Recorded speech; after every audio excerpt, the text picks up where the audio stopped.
Buenas tardes a todos. Sean bienvenidos a este ciclo de charlas 2026 de SciTech In, el espacio donde la ciencia, la tecnología y la innovación se encuentran para acercarnos al conocimiento de frontera y a las preguntas más relevantes de nuestro tiempo. Como contexto, la tuberculosis sigue siendo una de las enfermedades infecciosas más persistentes a nivel mundial, no solo por la complejidad del microorganismo, sino por el contexto en el que ocurre: desigualdad social, condiciones de vivienda, comorbilidades y acceso variable a los servicios de salud. En este escenario, las vacunas representan una de las herramientas más costo efectivas para reducir la enfermedad grave, transmisión y la mortalidad, pero su impacto real depende de algo clave: que funcionen para todas las personas. En esta charla titulada Vacunas para todas y todos hacia una protección eficaz contra la tuberculosis en poblaciones diversas, revisaremos por qué la eficacia de una vacuna puede variar entre regiones y grupos poblacionales. ¿Qué factores biológicos y epidemiológicos influyen en la respuesta inmunológica? ¿Y cuáles son las estrategias actuales para desarrollar y evaluar vacunas que ofrezcan protección robusta en contextos diversos? El objetivo es entender cómo avanzar hacia una vacunación más equitativa y efectiva frente a la tuberculosis, basada en evidencia y orientada en necesidades reales de la salud pública. Con este contexto, es un gusto presentar a nuestro invitado, al doctor Cristian Alfredo Segura Cerda, del cual me permitiré dar su breve semblanza. El doctor Cristian Alfredo Segura Cerda es investigador en vacunología e inmunogenómica de la tuberculosis, dedicado a generar ciencia que reduzca desigualdades en salud desde la CCT, y como miembro del Comité Regional Validate para América Latina y el Caribe. Impulsa proyectos que soportan vacunas de nueva generación contra la tuberculosis, enfocados en poblaciones vulnerables con mayor riesgo de enfermar, así como la construcción de un ecosistema local para el desarrollo y la producción de vacunas. Por sus aportes a la investigación en tuberculosis, ha sido reconocido con el Premio de la Cámara Nacional de la Industria Farmacéutica en 2021 en investigación básica, el premio a la trayectoria académica como joven investigador en 2021, y es miembro del Sistema Nacional de Investigadoras e Investigadores Nivel 1. Su trabajo integra la inmunología translacional, la evaluación de vacunas y la identificación de biomarcadores de protección para avanzar hacia vacunas contra la tuberculosis más seguras, eficaces e inclusivas. Además, promueve activamente vocaciones de carrera científica a través de redes sociales y actividades de apropiación social del conocimiento, acercando la ciencia a las comunidades que más lo necesitan. Su grupo de investigación está convencido de que con un enfoque científico y humanista podemos lograr vacunas seguras, vacunas para todas y todos, y vacunas que reduzcan desigualdades. Bienvenido, doctor. Hola Juan Andrés, hola a todas y todos, a quienes están aquí digamos, en la sala y también a quienes van a ver la repetición de esta charla, de esta plática, donde fíjate que después de pensarlo bastante, decidí darle un enfoque hacia lo que estamos construyendo como un nuevo sistema de vacunología en México. Entonces, las vacunas son un tema muy actual. Hace unos minutos vi el video del doctor Kersenovich, donde alienta a la población a vacunarse. Entonces, esto es una muestra de que las vacunas son y van a seguir siendo una herramienta muy importante para el mantenimiento de la salud pública. Y bueno, pues el día de hoy voy a platicarles acerca de cómo hemos avanzado en la construcción de esta nueva vacunología mexicana, particularmente en el occidente de México, como decías tú, Juan Andrés, enfocado pues en esas poblaciones más vulnerables. Pero para dar un contexto mucho más general, siempre me gusta establecer algunos hechos, ¿no? Casi como dogmas, vamos a aceptar durante la presentación, dada la cantidad de evidencia que hay, que bueno, las vacunas han salvado millones de vidas. Las vacunas han salvado vidas contra enfermedades infecciosas, virales y bacterianas a lo largo de la historia. Y esto es una oración basada en evidencia.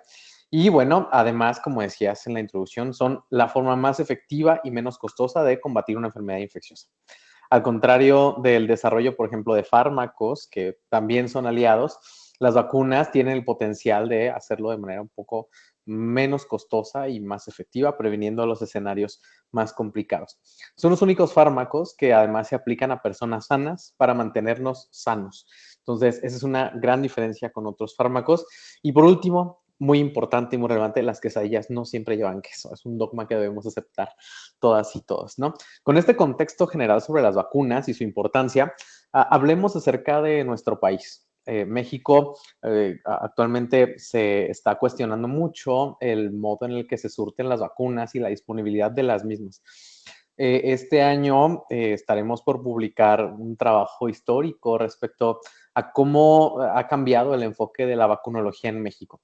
Antes de 1999, México era totalmente autosuficiente en vacunas, es decir, podíamos producir todas las vacunas del esquema básico de la Cartilla Nacional de Vacunación, ¿no? Eso se hacía en esta empresa que se llama Birmex, pero en esta tabla les estoy mostrando algunos momentos donde esta producción de vacunas se estuvo deteniendo, se estuvo eliminando, ¿no? Y en la parte de la derecha están viendo todas las vacunas que se producían, ¿no? Por ejemplo, hasta 1999 se producían las vacunas contra tuberculosis y varias, ¿no? Incluidas la de sarampión, que ahora es Doctor, tan relevante. Dime, creo que ya nos está compartiendo tu pantalla, a ver, ¿quieres que por vuelva a favor, recompartir? Sí, por dame favor. un, un minuto. Qué bueno que vamos empezando. A ver, Sí, sí, a ver, tú me dices si ahí se ve mi pantalla. listo, ya se ve la tabla. Listo, entonces simplemente después de los datos que les di, les comentaba que México fue perdiendo su capacidad de producir vacunas propias. Antes del año 2000, México era totalmente autosuficiente en la producción de todas las vacunas del Esquema Nacional de Vacunación y ahora sí están viendo en la pantalla que México producía incluso la vacuna contra tuberculosis, ¿no? Hasta 1999. Después del año 2000 es cuando empieza a cerrar líneas de producción de vacunas. Entonces, digamos, con cierto espaciamiento entre cada una de ellas, van cerrando las líneas de producción de vacunas hasta que para el año 2019 cierran finalmente las instalaciones de producción de vacunas en México. Esto es para darnos una idea de que el desabasto que podemos observar en vacunas y la atención a las enfermedades públicas dejó de ser un asunto que se atendía con producción local. A partir del año 2000 empezó en México un proceso donde todas las vacunas se compran en el extranjero. Hoy podemos decir que todas las vacunas se compran fuera de México y entonces al ser un proceso de compra, pues hay compradores allá afuera, hay quienes compran más vacunas, hay quienes acaparan el mercado y demás y eso nos produce esta sensación de que las vacunas están menos disponibles que antes. No, la realidad es que México entró en un proceso a partir del año 2000 en el que perdió su capacidad de autosuficiencia de vacunas, ¿no? Y eso es muy importante dar este contexto histórico. Ahora, desde nuestro punto de vista científico, también debemos de revisar cuál ha sido la orientación de la ciencia y la tecnología respecto al tema de las vacunas, ¿no? Tenemos tres momentos de la evolución de la política de ciencia en México, iniciando con el muy, muy extinto CONACYT-SINH, el Consejo Nacional de Ciencia y Tecnología, donde a pesar de que había apoyo para diferentes proyectos de generación de vacunas contra enfermedades endémicas, enfermedades transmitidas por vectores y patógenos prioritarios globales, no aparecía explícitamente como una línea de interés para el Consejo Nacional de Ciencia y Tecnología. Bueno, pero repito, pues que había apoyo para hacer proyectos básicos y demás, ¿no? Pasamos en el año 2009 la pandemia de influenza H1N1 y eso como que cambió un poco la perspectiva del antiguo CONACYT y comenzaron a abrir algunas instalaciones de alta bioseguridad y a, digamos, a establecer algunos mecanismos básicos para la creación de vacunas ante pandemias y emergencias sanitarias, ¿no? En el 2018 cambia y se incorporan las humanidades al CONACYT, si se acuerdan todos ustedes, y atravesamos un año después la pandemia del COVID-19, que duró pues bastante tiempo, ¿no? En respuesta a esta pandemia del COVID-19, que casualmente ocurre 10 años después de la de influenza, aparecen por primera vez dentro del nuevo CONACYT con H aparece explícitamente como un área prioritaria. Ahora sí aparece como un área prioritaria y aquí pongo el ejemplo que tengo más cercano, que en una de las áreas del programa de investigadoras e investigadores por México aparece como objetivo prioritario establecer en México plataformas vacunales pertinentes para la estrategia del país, incluyendo pues la atención de la cartilla de vacunación, ¿no? Para el 2025 ya se transforma y llega a ser Secretaría de Ciencia, Humanidades, Tecnología e Innovación. Y entonces es cuando entra el bien llamado Plan México, donde ahora se impulsa el desarrollo de vacunas de nueva generación de RNA mensajero, la atención a las enfermedades atendidas y además han habido varias aperturas de instalaciones estratégicas como laboratorios de bioseguridad. Ahí en el Politécnico tienen un laboratorio nacional de vacunología y virus tropicales, que es un hito muy importante en la vacunología de México, porque antes no había programas especializados en vacunología, ¿no? Y ahora pues hay un enfoque muy grande en preparación de pandemias y epidemias, ¿no? Entonces, digamos que la vacunología en México está viviendo un momento de reconstrucción realmente. Después de haber perdido su capacidad de atender el esquema de vacunación, pues ahora está tratando de tomar un camino hacia la autosuficiencia. Entonces, un poco hablando de mi historia personal, en el 2024 suena esta canción de War is Over, ¿no? Y entonces entro al programa de investigadoras e investigadores por México. Y durante mi trayectoria y demás estuve trabajando con vacunas y estudios de vacunas en modelos animales y demás, ¿no? Y bueno, llega ese momento War is Over y me dice la secretaría, ok, tu misión como investigador por México va a ser fortalecer estas capacidades de investigación para el desarrollo de vacunas contra enfermedades nacionales, ¿no? Entonces, lo primero es empacar todo lo que tenía en mis cajas de huevo San Juan para venirme a Guadalajara, porque pues también el objetivo era sacar, descentralizar un poco los esfuerzos que se realizan de ciencia y tecnología. Y entonces el War is Over se convirtió en Is War Over, porque bueno, llegas a establecer estas nuevas capacidades de investigación de vacunas. Y identificamos pues tres necesidades fundamentales de la vacunación.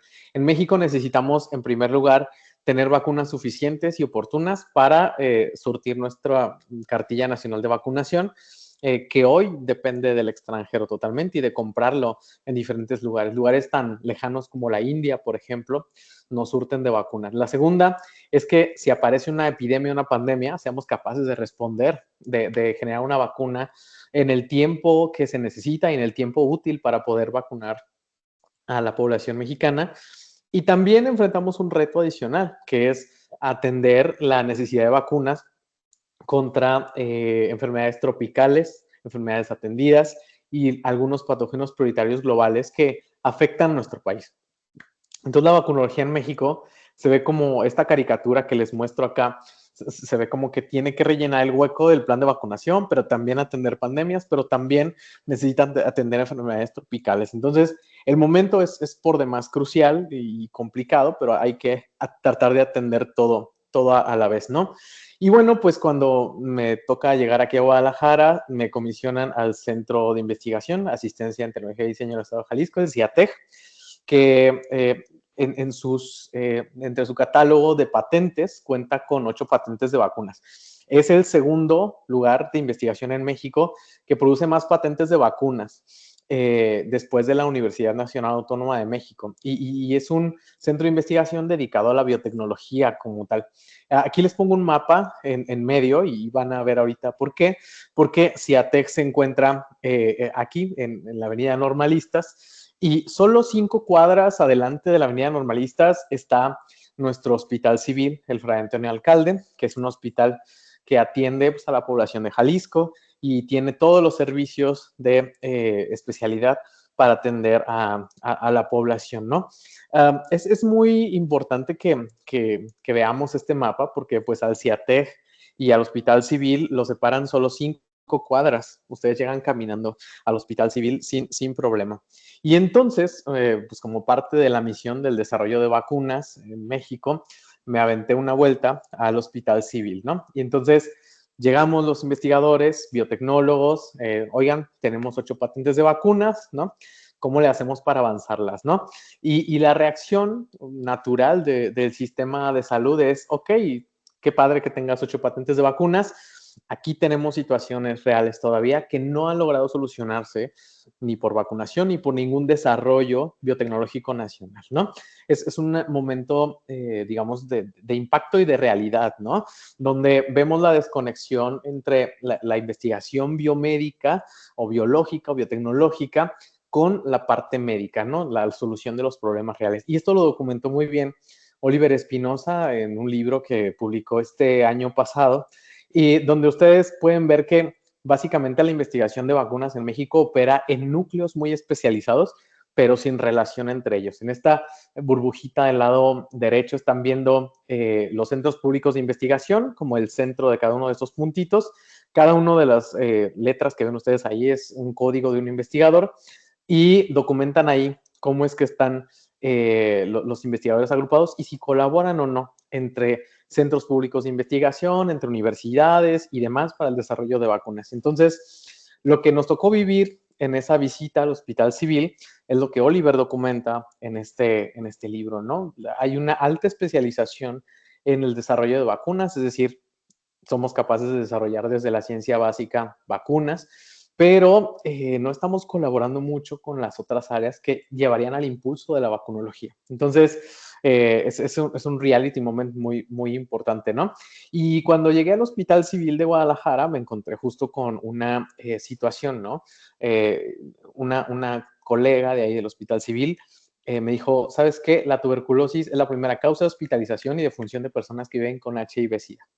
Como persona que había estudiado muchos años en tuberculosis y evaluando vacunas en modelos animales y demás, para mí esto fue impactante porque estamos acostumbrados a decir, bueno, la tuberculosis es muy prevalente en el sureste asiático, en África, en América Latina. Tenemos dos focos importantes, que es Perú y los países de Centroamérica, pero en México no suena mucho la tuberculosis. Incluso muchos piensan que la tuberculosis está pues resuelta, ¿no? Casi no hay casos de tuberculosis. Muy por el contrario, pues en este espacio de la unidad de HIV-Sida es la primera causa de hospitalización de pacientes que están diagnosticados con HIV o que tienen el síndrome de inmunodeficiencia y también una causa muy importante de defunción, ¿no? Entonces, esta es una necesidad activa del desarrollo de vacunas para quienes no estén contextualizados en lo que consiste la tuberculosis. La tuberculosis es producida por una bacteria que se llama Mycobacterium tuberculosis y que se contagia de persona a persona a través de gotas de saliva que salen de una persona enferma hacia otra.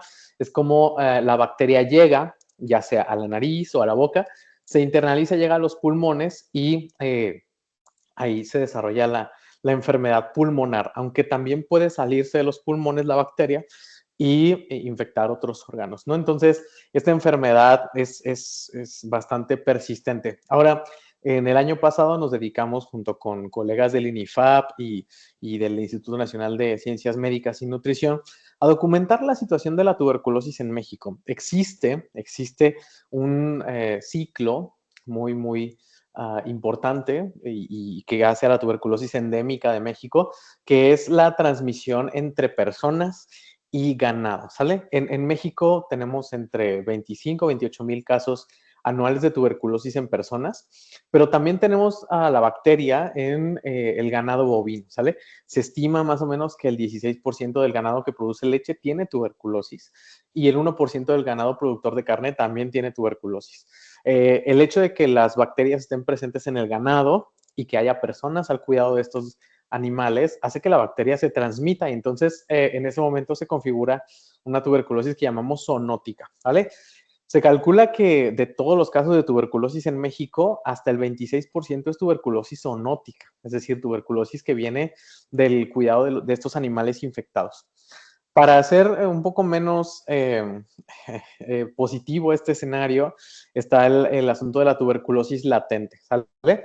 En México hay diferentes estudios de la tuberculosis latente, es decir, una bacteria que llega al pulmón pero que no desarrolla la infección y que en algún momento podría desarrollar esa infección. En México, esa tuberculosis latente es de entre el 7 y el 35%. Estamos hablando que casi 3 de cada 10 personas en México tenemos tuberculosis de manera latente, ¿no? En este escenario, pues ya vemos pues que la tuberculosis sigue circulando en México, es una infección que es persistente y crónica en el país, ¿no?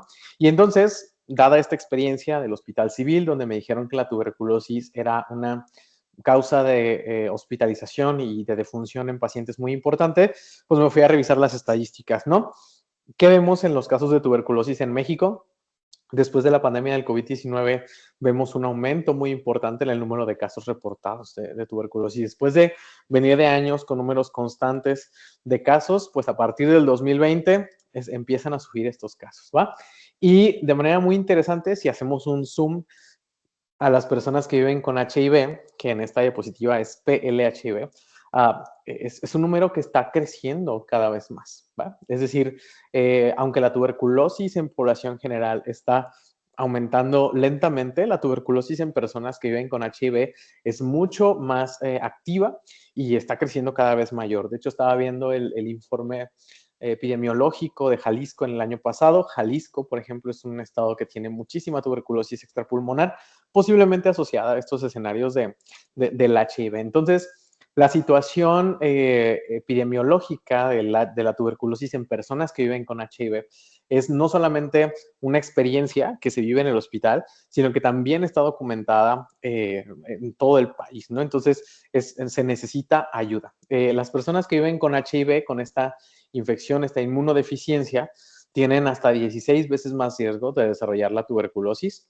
y se calcula que poquito más de la mitad de los pacientes que llegan a tener un diagnóstico de HIV positivo, cuando son testeadas para tuberculosis, son positivas a tuberculosis, ¿no? Entonces, realmente estas personas tienen un riesgo mucho mayor de presentar cualquiera de las formas de la tuberculosis y para empeorar un poco el escenario, pues una revacunación con la vacuna actual contra la tuberculosis no es efectiva para proteger ni a esta población ni a ninguna otra población. Entonces, estamos hablando de una situación de alta vulnerabilidad, ¿no? Donde además conviven y coexisten dos enfermedades infecciosas que comprometen mucho la salud de los pacientes. Por un lado, la inmunodeficiencia y por otro lado, la tuberculosis, ¿no? Entonces, ese es un binomio que requiere una atención muy específica en México. Ahora, si comparamos, por ejemplo, las estrategias de abordaje de las personas que tienen solamente tuberculosis contra personas que tienen tuberculosis y HIV, vemos que la enfermedad enfrenta varios retos, ¿no? Desde el tema del diagnóstico, que es difícil, ¿no? Es difícil saber quién realmente tiene una tuberculosis latente, por ejemplo, pues el diagnóstico en las personas que viven con HIV es todavía más difícil porque su condición hace que no esté disponible, por ejemplo, la medición precisa de patrones inmunológicos. Y aunque el tratamiento es muy efectivo, eso quiero dejarlo muy claro a quien tenga tuberculosis, el tratamiento es arriba del 85% efectivo. El abandono de esos tratamientos, que son largos, duran 6 meses, o en los esquemas cortos, 3 o 4 meses, abandonar estos tratamientos con antibióticos hace que se generen cepas resistentes y que finalmente progrese la infección, ¿no? Entonces, ante este escenario de difícil diagnóstico, un tratamiento que no logra el apego necesario para poder controlar, pues tenemos el tema de la vacunación, ¿no? La vacunación contra tuberculosis ocurre primariamente en la infancia, ¿no? Con la vacuna BCG, el bacilo de Calmette-Guerin, el cual es muy, muy eficaz y quiero acentuar esto para prevenir la enfermedad grave meningítica en los niños, ¿okay? Es muy, muy eficaz. Sin embargo, esta vacuna BCG no logra inducir protección contra la tuberculosis ni en los adolescentes ni en los adultos, que finalmente son las personas que enferman de tuberculosis y que esparcen la bacteria en el resto de la comunidad, ¿no? Es la vacuna más usada a nivel mundial. Eso es una realidad. Y tiene algunos indicadores de protección importantes. Sin embargo, como pueden ver en la gráfica o la tablita de la derecha, la protección que puede dar la vacuna es muy variable. Hay lugares donde la protección es del 80%, pero lugares en el sureste asiático donde la protección que puede dar la vacuna es 0%. Entonces, Tenemos una vacuna BCG que sirve para prevenir formas graves de la tuberculosis en la infancia, pero que no nos protege de la infección pulmonar ni en la adolescencia ni en la adultez. Además, pues esta vacuna, al ser una bacteria viva, atenuada, no puede administrarse a las personas que viven con HIV, de manera que no constituye una forma de proteger a estas personas que viven con VIH. Entonces, eso complica más, ¿no? ¿Qué pasaría si lográramos diseñar vacunas que fueran efectivas contra la tuberculosis en personas que viven con VIH? Se estima por estudios de modelado que lograríamos reducir la carga mundial de tuberculosis en 1 millón de personas al año. Esto es una ganancia bastante importante, ¿okay? Y que en una comorbilidad como tuberculosis HIV representa además calidad de vida y representa una oportunidad de mejorar las condiciones de nuestros pacientes, incluidos pues los que están aquí en la unidad de HIV de Guadalajara, ¿no? Entonces, la primera idea que nos puede venir a la cabeza, bueno, pues vamos a hacerla, ¿no? Hagamos esta vacuna para prevenir la tuberculosis en personas que viven con HIV, y es lo lógico, es el ímpetu, ¿no? De querer hacer una vacuna profiláctica que sirva, ¿no? Además, pues de los varios candidatos que hay en evaluación. Pero bueno, hay varias barreras, ¿no? Tenemos 100 años buscando una vacuna que reemplace a la BCG. Entonces, un poco optimista, muy optimista, pensar que el desarrollo de una vacuna contra tuberculosis en personas con HIV se logrará muy, muy pronto, ¿no? Entonces, ¿qué es lo que tenemos que hacer antes de ir a diseñar una vacuna contra tuberculosis? Pues conocer y saber por qué no hay una vacuna efectiva.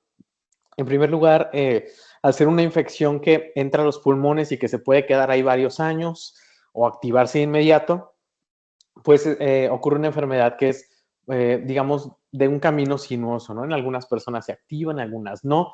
Y esto hace muy difícil y muy complicado definir un solo antígeno para generar las vacunas contra la tuberculosis. Entonces, normalmente seleccionamos antígenos de una etapa o de otra etapa, los mezclamos y hasta ahorita, en 100 años, no hemos podido descifrar la complejidad de la micobacteria, ¿no?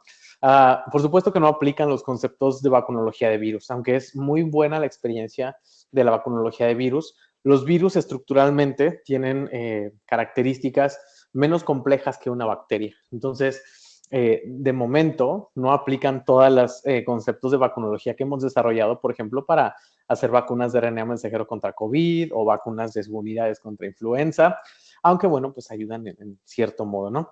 Pero la pregunta más importante que todavía no está resuelta en la tuberculosis es que no sabemos cómo debe funcionar una vacuna totalmente eficaz.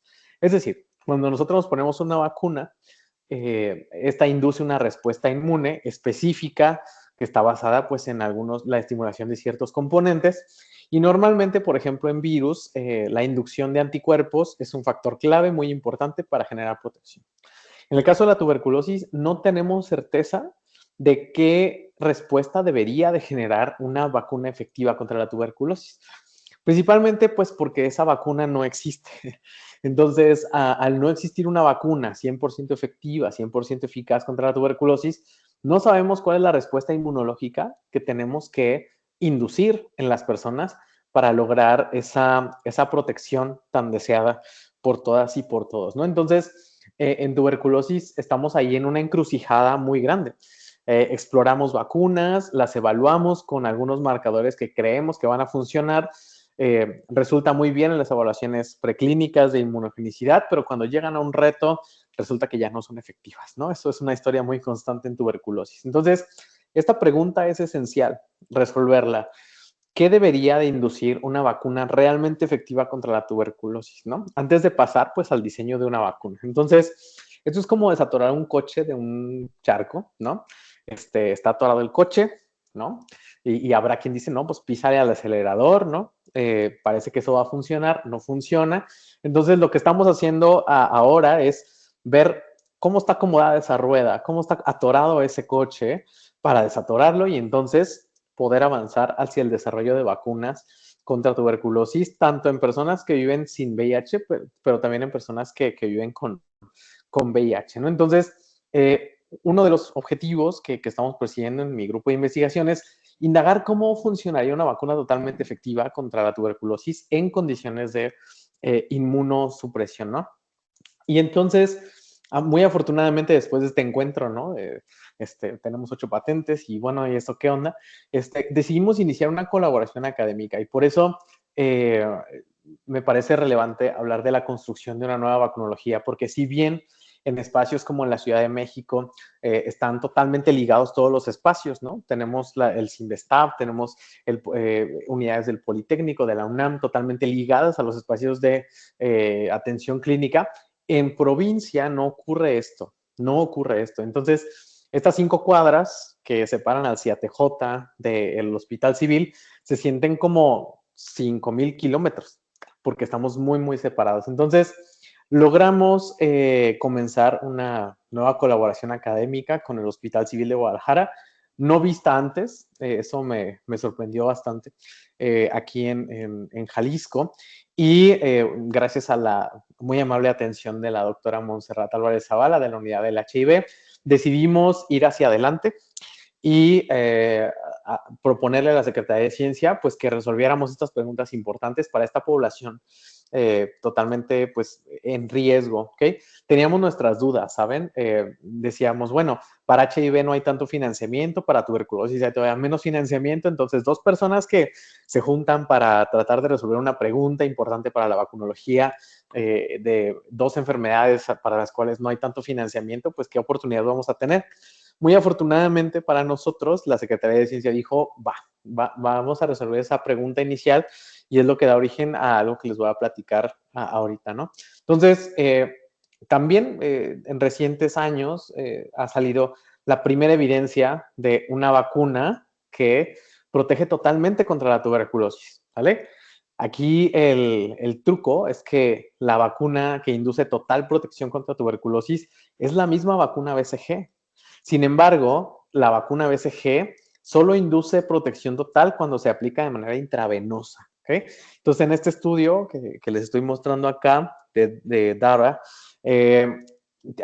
hacen un estudio en primates no humanos donde los vacunan por vía intravenosa y después los retan contra tuberculosis. Del lado derecho ustedes ven ahí las fotografías de los pulmones y en las zonas que se ven como rojitas son las zonas donde hay bacteria y donde hay daño pulmonar, ¿no? Entonces tienen algunos macacos que no llevaban vacuna o que llevaban vacuna por otras rutas de inmunización como la intranasal, la intramuscular y demás, y todos tienen lesiones, excepto un grupo, el grupo de la vacunación intravenosa. Vean ustedes, prácticamente ninguno tiene lesiones de tuberculosis y es el momento en el año 2020 en el cual nos enteramos de que la vacuna BCG sí es efectiva contra la tuberculosis pulmonar, pero solo si se aplica de manera intravenosa, ¿no? No sé cuántos de ustedes se dejarían poner una vacuna intravenosa. Resulta bastante incómodo, ¿no? Sí, a veces las personas no se quieren poner la vacuna. Cuando es intramuscular, pues intravenosa, imagínense ustedes, ¿no?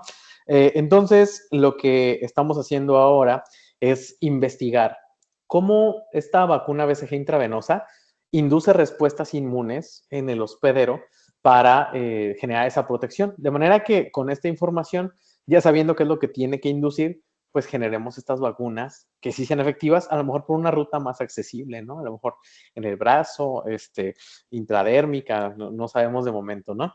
Y en el año 2023 sale un artículo muy, muy importante para nosotros, que es un estudio donde revelan que parte de la respuesta que se tiene que lograr para producir protección total contra la tuberculosis tiene que ver con inducir genes que típicamente nosotros conocemos para respuesta viral. Esto rompe muchos esquemas, ¿no? Como que Mycobacterium y las vacunas, como BCG, tienen que inducir respuesta viral para eliminar una bacteria, ¿no? Entonces, al final del día, la respuesta está posiblemente dentro de la inmunidad innata. Es decir, en ese primer contacto que se da entre la bacteria y una célula de respuesta inmune innata. Entonces, hay varios genes que son los que se activan y que están muy asociados con la protección. Esto abre una puerta muy importante para nosotros en la pregunta que estamos haciendo. ¿Por qué? Porque la mayoría de las vacunas contra cualquier cosa se basan en el funcionamiento y producción de anticuerpos y de respuesta celular, ¿vale? Que en personas que viven con HIV están totalmente afectadas. Es decir, la cantidad de anticuerpos que se pueden producir son muy poquitos. Hay afectación, por supuesto, de las células TCD4, de ayudadoras de la respuesta inmune.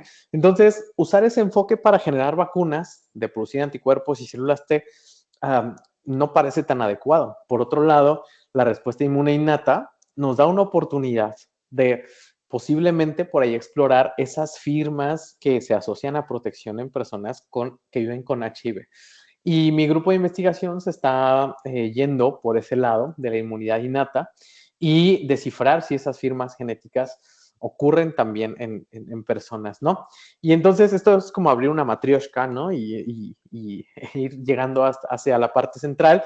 Bueno, sabemos que la vacunación intravenosa funciona, que es gracias a la activación de varios genes de respuesta viral y tenemos al menos 3 grupos de genes, ¿no? Los genes de señalización OAS, los genes de sigilación, que también son importantes de respuesta a virus, pero también aquellos que señalizan a la atracción de otras células del sistema inmune, ¿no? Entonces, tenemos esos 3 grupos de genes y actualmente estamos comenzando a hacer las exploraciones en este tipo de expresión génica, ¿no?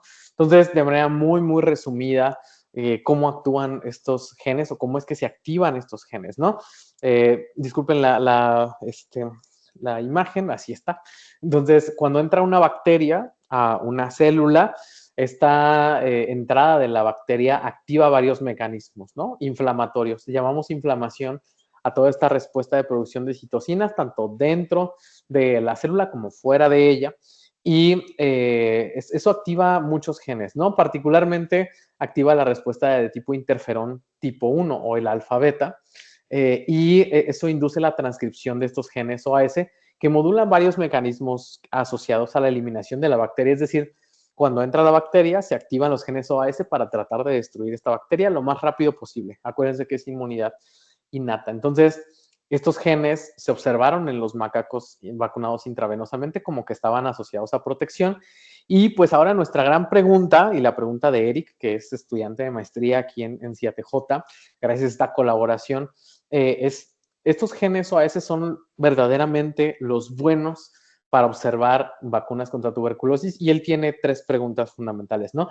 Primero, confirmar, ¿no? Que lo que se observa en los macacos ocurre también en humanos, ¿no? Entonces, él quiere contestar la pregunta de si la vacunación induce el gen de RNasa L en condiciones de estimulación con vacunación y particularmente los genes OAS. Una segunda pregunta muy, muy relevante es si los genes OAS se pueden entrenar. Esto, el concepto de train immunity es un concepto no tan explorado en micobacterias. Y bueno, pensamos que podrían ser genes que se entrenan a través de la vacunación, de manera que una vez que se expone a la vacunación, estos genes se vuelven a activar cuando conocen a la bacteria por primera vez. Entonces, Eric está trabajando en esos experimentos. Y por último, confirmarlo en personas, ¿no? En pacientes. Es el último paso de la tesis de Eric, ¿no? Esta serie de preguntas que al final nos van a decir si los genes OAS son o no parte de una respuesta protectora contra micobacterias, pues es producto de esta primera colaboración, ¿no? Entre la parte de la biotecnología, del CIATEG y el Hospital Civil de Guadalajara, ¿no? Y esperemos esos resultados pronto, ¿no? Entonces, estamos en la ruta de construcción de una nueva vacunología mexicana, ¿va? Basándonos en los elementos principales que debe tener, ¿no? Primordialmente la colaboración, ¿no? Dejar de pasar de este modelo donde somos muy especializados en esto, pero no nos comunicamos con la otra parte del proceso para que avancen las vacunas, ¿no? También poniendo al paciente en el centro, ¿no? Me sorprende mucho que haya tantos desarrollos vacunales que no llegan a avanzar a los pacientes porque no se consideraron cosas a la hora del diseño. Entonces, el paciente en esta nueva vacunología mexicana es el centro de los desarrollos. Vacunas para todas y todos, ¿no? De nada me serviría una vacuna que pueda aplicar a población inmunocompetente si no puedo aplicarla a personas que viven con inmunodeficiencias, ¿no? Las voy a dejar desprotegidas, es 1 millón de casos más al año y bueno, finalmente, pues el humanismo como base, ¿no? El derecho que tenemos todas y todos a la salud y entonces al acceso a las vacunas. Esta diapositiva la hice como una especie de autoevaluación, ¿no? ¿Qué partes estamos ahora contribuyendo con esta nueva visión de la vacunología? Bueno, al crear vacunas o firmas genéticas que puedan soportar el desarrollo de vacunas contra la tuberculosis, estamos atendiendo parcialmente el surtido del Plan Nacional de Vacunación, ¿no? De manera que las próximas vacunas contra tuberculosis que sean eficientes para pacientes con HIV también podrían ser parte de nuestro esquema nacional de vacunación. Por supuesto que atendemos la parte de formar personal capacitado contra una siguiente epidemia o pandemia, que es algo que careció mucho el país, tanto en la pandemia del 2009 como en el 2019, ¿no? Por ejemplo, personas que puedan trabajar en condiciones de alta bioseguridad para la contención de microorganismos y su estudio y el desarrollo posterior de vacunas, ¿no? Y bueno, sobra decir que la tuberculosis y el HIV son patógenos prioritarios globales, ¿no? Y que inducen una alta carga en el país, ¿no? Entonces, el concepto fundamental y la idea fundamental de estos proyectos de investigación es ciencia básica, sí, ciencia básica de la vacunología conectada con la clínica, es decir, una conexión, no una división ni un puente, conectadas, ¿va? Construyendo pues el puente entre la biotecnología y la clínica como tal. Nuestro equipo pues quiere dar soporte a esas nuevas vacunas que se desarrollan contra la tuberculosis, pero tenemos en la mira otras enfermedades que también son de gran importancia para el país, construyendo pues las capacidades que necesitamos para enfrentar una próxima pandemia, ¿no? Estaba yo pensando que, bueno, la de influenza fue en el 2009, la de COVID 2019. No sé ustedes, pero yo para el 2029 estaría preparado, o para mañana también, ¿no? Promovemos, por supuesto, las carreras en vacunología. Esto es algo crucial, Juan, promover las carreras en vacunología, expertas y expertos en vacunología que en un momento dado puedan reaccionar de manera informada y de manera muy dirigida hacia las necesidades del país, que es algo muy, muy importante. Por último, pues agradecer a quienes nos dan funding, ¿no? En la ciencia no hacemos actividades sin funding y Validate Network es un gran fundador de nuestra línea de investigación, el UK Research and Innovation de Reino Unido y por supuesto la CECITI, pero a todos los colaboradores que están en esta misión de construir esta nueva vacunología mexicana orientada pues a las y los pacientes. Y bueno, aquí están mis datos de contacto. Si alguien quiere hacer una consulta o necesita orientación respecto al tema de la vacunología, con mucho gusto recibo sus correos electrónicos. Y bueno, pues eso es lo que les quiero comentar, Juan. Muchísimas gracias, Doc. Súper interesante. Y con lo de la vacuna de BCG, sí, quedé muy sorprendido, porque pues yo pensaba que esa funcionaba para todos, para niños, adolescentes y adultos, y hasta ahorita vengo enterándome que no. Fíjate, Entonces, esa parte es importante. así es. Y sobre todo el artículo que presentaste, las imágenes ay, ¿cómo se llama este estudio? ¿De los pulmones, de los macacos? Sí, no, Sí, sí, exacto, pero es tipo, son resonancias. sí, son resonancias. Ujú. Entonces sí se ve en algunos muy poquito, pero en realidad, pues me imagino que estadísticamente no debe ser significativo y entonces se ve bastante la protección. Y entonces Así ahí es. me queda algo que siempre les digo a mis alumnos en farmacocinética, la parte de absorción eh, está implicada obviamente en la biodisponibilidad y no sé si tú consideres que esa parte sea lo que esté implicando que en los menores sí funcione y en los adultos no, la biodisponibilidad. Puede ser, mira, hay varias cosas. De hecho, el año pasado, junto con un estudiante de ahí de la UNAM, escribimos un artículo respecto a qué podemos aprender del sistema inmune y de la reacción de los niños, de las infancias, porque en ellos funciona muy bien la vacunación. Los invito a todas y todos a revisar ese artículo que Carlos escribió, porque influyen varias cosas, ¿no? Desde el punto de vista de la inmunología, el entrenamiento de las células inmunes en etapas muy tempranas de la infancia es distinto a cómo responde el sistema inmune de personas adolescentes y adultas. Entonces, por supuesto, yo creo que tiene que ver la biodisponibilidad, también el factor de la respuesta inmune y hay un dato adicional que es el tiempo de exposición. Hay un artículo muy, muy relevante que habla acerca Ok. de el tiempo entre la vacunación y la exposición a la bacteria, ¿no? Entonces, dicen, bueno, si te pones la bacteria y, perdón, la vacuna y te expones a la bacteria ambiental o demás en tiempos cortos, te va a proteger muy bien. Si el tiempo entre la infección y la vacunación es más largo, entonces ya no funciona bien. Entonces, es una respuesta compleja, pero sí, yo creo que tiene que ver todo. Ahorita que estabas mencionando que sería intravenoso, ahorita estoy aquí en casa y mencionaste, ¿no? ¿Quién se pondría la vacuna intravenosa? Pues mi esposa y yo alzamos la mano los dos de que, pues sabemos de que si funciona, pues Claro. aunque duela, ¿no? O sea, sé que el costo-beneficio es mayor a un piquetito. Sí, sí. Claro, sin embargo, hay que pensar que la vacunación intravenosa tendría que ocurrir también en niños.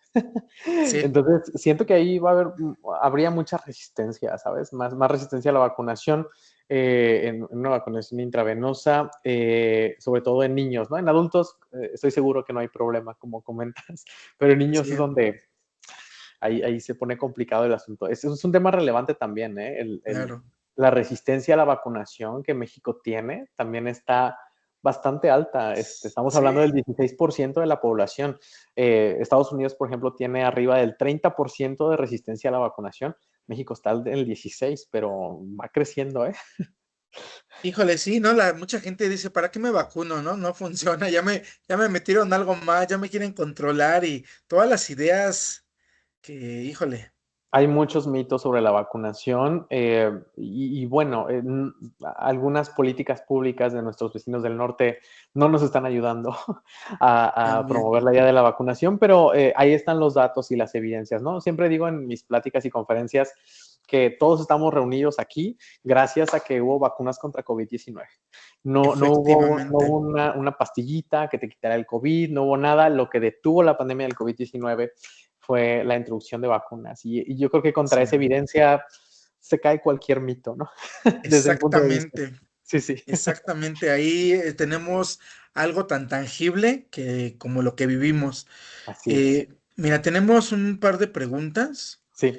La primera es, ¿cuáles podrían ser los motivos por los que México dejó de producir sus vacunas? Ah, mira, sí, sí, sí, adelante. No, no, lo mencionabas en Ah, respecto a Birmex, ¿no? Que ahora ya nada más es un tipo comercializadora. así es, Birmex pasó de ser una productora de vacunas con sus laboratorios y demás a ser una empresa que importa y recoge todas las vacunas y las distribuye. Ah, ¿qué decisiones? Bueno, miren, hay un documento público de Birmex donde explica las razones por las cuales cerraron las diferentes líneas de producción. En algunos casos, digamos que ¿cómo se llama? El ingreso que obtenía por la generación de vacunas era mucho mayor, pero mucho menor a los costos de producción. Entonces, por una inviabilidad técnica que en algunas vacunas ocurrió, es un motivo de cierre de las líneas de operación.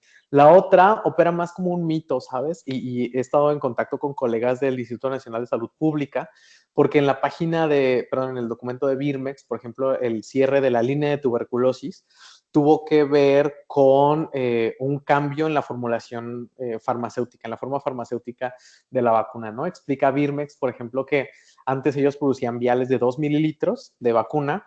Entonces, la Secretaría de Salud vio que se desperdiciaba mucha vacuna. Ellos realmente ocupaban viales de 1 mililitro. Entonces, cambiaron el sistema de producción, es lo que explica Birmex, para hacer 1 mililitro en lugar de 2 mililitros de vacuna.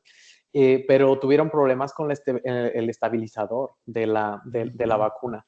Entonces, al no poder dar una vacuna en 1 mililitro que fuera estable, es la razón por la que ellos dicen que cerraron la producción de BCG. Sin embargo, mis colegas del Instituto Nacional de Salud Pública tienen otra versión, una versión donde recibieron una visita técnica y no cumplía las condiciones para hacer la producción. Entonces, bueno, eso queda un poco a mito, ¿no? Parecen más un poco decisiones como relacionadas con obsolescencia de las líneas de producción, eso es una realidad. Birmex empezó a producir vacunas desde que era el Instituto de Higiene. ¿Okay? Estamos hablando de la época de los 70s.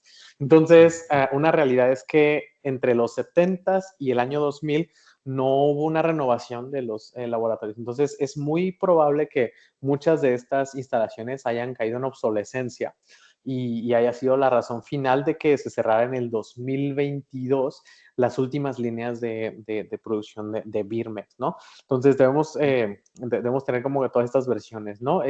No son cuestiones tan políticas como se habla por ahí, sino un poco técnicas, ¿no? Y de atención pues a Birmex como tal. Entonces, varias razones y los invito a que chequen ese documento de Birmex donde detalla toda su historia y por qué cerraron cada una de las líneas de producción. Ok, muchísimas gracias, Doc. Y sí, siempre es importante tener esa información para tener el conocimiento. Mira, otra de las preguntas es, ¿cómo es la transmisión por los alimentos? Bueno, tuberculosis no hay evidencia de que se transmita a través de los alimentos. La explicación más plausible de que la tuberculosis se transmite, por ejemplo, entre personas o personas y ganado es la generación de las gotículas que se Ok. expelen al hablar o al cantar o demás entre personas. De momento, no hay evidencia de que Mycobacterium tuberculosis, la que causa tuberculosis pulmonar, se transmita a través de los alimentos, ¿va? Ok. Eh, la última pregunta que tenemos es, con lo que cuando terminas comentábamos, ¿por qué la vacuna BCG no se puede administrar a pacientes con VIH y por qué no sirve en adultos? ¿Por qué no se puede aplicar a personas con VIH? Es una bacteria que se administra viva, ¿ok? Ujú. Es una bacteria viable. Sí. Entonces, el sistema inmune de las personas que viven con VIH no es capaz de contener una bacteria, aunque ésta sea no infectiva, la replicación de la bacteria no se logra contener. Entonces, podemos infectar a los pacientes con BCG. Entonces, la bacteria se estaría multiplicando, eso induciría bastantes complicaciones en los pacientes y no es efectiva. ¿Y la segunda pregunta cuál era, perdón? ¿Por qué no sirven los adultos? Eso está muy bueno. Hay un estudio en Sudáfrica donde hacen una revacunación, ¿sale? Entonces, personas que están vacunadas inicialmente las vuelven a vacunar en su etapa adulta y la respuesta a esa pregunta de por qué no es eficiente es porque para la etapa adolescente y adulta ya has estado expuesto a suficientes micobacterias como para que una vacuna induzca respuesta protectora. Explico muy brevemente. La bacteria patógena de M. tuberculosis, pues bueno, vive solamente en pulmones, ya sea de ganado o de personas, ¿no? Pero en el ambiente hay un montón de micobacterias que no son patógenas, pero que comparten características con micobacterias, ¿vale? Entonces hay micobacterias en el suelo, hay micobacterias hay un estudio donde encuentran micobacterias en aceite de coche y hay uno muy interesante en la Ciudad de México donde encuentran micobacterias en los quesos. En los quesos, micobacterias viables que no son patógenas, ¿sale? Entonces, micobacterias hay en todas partes, micobacterias everywhere. Y entonces, exponerte a esas micobacterias ambientales reduce la capacidad de tu sistema inmune para que una nueva vacuna basada en una micobacteria genere protección. ¿Vale? Permíteme platicarte también de otra vacuna basada en esta lógica. En el instituto, me parece que bueno, es una universidad en Reino Unido. Hace muchos años observaron esto, ¿no? Por ejemplo, personas en Gambia que están expuestas a micobacterias del suelo, del agua, de todos lados, tienen una menor respuesta inmune que personas que viven, por ejemplo, en Reino Unido a micobacterias. Y entonces les ocurrió que la exposición ambiental a micobacterias podía ser también un estímulo interesante. Y de ahí aislaron una micobacteria que se llama Mycobacterium vaccae. Mycobacterium vaccae se fue estudiando, la aislaron del suelo de Gambia precisamente. Y esta micobacteria de muy baja virulencia y que tiene características pues, que imitan esas micobacterias ambientales, la administran como vacuna, llega a la fase 1, fase 2 de ensayos clínicos y en la fase 3 falla, ¿no? Ahí ya no demuestra protección. Sin embargo, ha sido estudiada para varias condiciones, ¿no? Las micobacterias modulan respuesta inmune incluso contra enfermedades que no son tuberculosis. Entonces, tiene implicación en modulación de respuesta TH2 en alergias y demás. Entonces, hoy Mycobacterium vaque se usa para todo, menos para tuberculosis, pero es una vacuna que nos recuerda que estamos expuestos a micobacterias todo el tiempo. Y esa es la razón principal por la cual una revacunación no funciona, porque ya has estado expuesto a muchas micobacterias. Una más que llegue, Sí, pues ya el sistema inmune dice, no, ¿para qué? Eso. exactamente. Ajá. Pues muchísimas gracias, doctor. A ti. Ahorita estás compartiendo tus datos de contacto, por si ¿Sí? alguien está interesado. Platícanos, ¿aceptas alumnos de servicio, tesistas, posgrado, Sí, mira, postdocs? yo acepto de todos los niveles.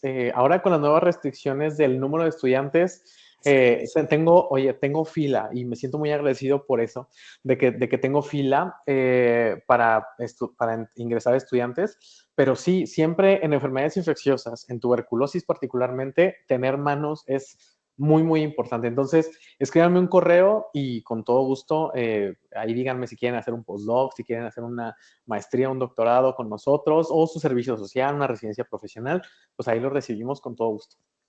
Muchísimas gracias, doctor. Y como No, ¿de qué? último, ¿qué mensaje le darías a la población, a esa población que no se quiere vacunar? ¿Qué mensaje le dejarías? Bueno, mira, antes de darles un mensaje a ellos, decir que la meta de vacunación no es el 100% de la población, ¿sale? Entonces, ¿por qué? Porque llega un momento donde la mayor parte de la población está vacunada, llegamos a esa inmunidad de rebaño, entonces no es necesario que todos se vacunen, ¿no? Esta idea de que todos se tienen que vacunar está un poco errónea desde el punto de vista epidemiológico, ¿no? Entonces, ¿qué les diría yo a ellos? Fíjate que en México ocurre un fenómeno muy importante. Me voy a extender unos minutitos más, pero ¿Está es bien? muy importante. Ocurre un fenómeno muy importante. En Estados Unidos, por ejemplo, ocurre mucho el fenómeno antivacunas, ¿no? Conspiraciones, hay movimientos públicos y demás. En México es diferente, en México es diferente, no está tan activo el movimiento antivacunas en el sentido de que la conspiración permea menos. En México, y hay varios estudios al respecto, lo que permea es una resistencia a la vacunación, ¿vale? Entonces, la resistencia a la vacunación en México está basada, y esto me hizo mucho clic cuando lo leí en los artículos, está basada en las opiniones de los demás, ¿sabes? Entonces, hay artículos que documentan, por ejemplo, que la razón principal por la que hay resistencia a la vacunación en México es porque mi vecina me dijo que no me vacunara. Es porque mi tía me dijo que le pasó algo a su sobrino y entonces se van creando como estas redes donde el testimonio del otro cuenta, ¿vale? Ujú. Entonces, cuenta mucho este contexto familiar, ¿no? Por ejemplo, en personas gestantes, mujeres embarazadas, no te vacunes porque le va a hacer daño al niño, ¿no? Entonces, implica mucho el factor familiar. Entonces, yo animaría no a las personas que no se quieren vacunar, sino a las personas que sí nos vacunamos a compartir las experiencias de vacunación, ¿no? Oye, ¿qué te Sí. pasó? Bueno, tuve una fiebre, pero me dio COVID y salí bien librado, ¿no? Tengo mi esquema de vacunación completo y demás. ¿Por qué? Porque en México esa es una herramienta mucho más poderosa. La experiencia, compartir la experiencia, más que confrontarnos, porque me parece que la Ujú. confrontación no lleva mucho a convencer a las personas, permeemos pues el mensaje de que, oiga, yo me vacuné y estoy totalmente bien, ¿no? Para también entrar en esta dinámica de combatir la resistencia a la vacunación. Entonces, mi mensaje no es para las personas que no se quieren vacunar, es para quienes sí nos vacunamos y para quienes tenemos experiencias agradables, ¿no? Con la vacunación y que conocemos los datos, a compartir con los demás. Mira, la vacunación funcionó y demás. Eso es lo que en México como que ayuda un poco más. Muchísimas gracias, doctor. ¿No? ¿De qué? Em, Ahora voy a compartir pantalla yo, por Sí, favor. voy a poner stop sharing. Listo. Gracias.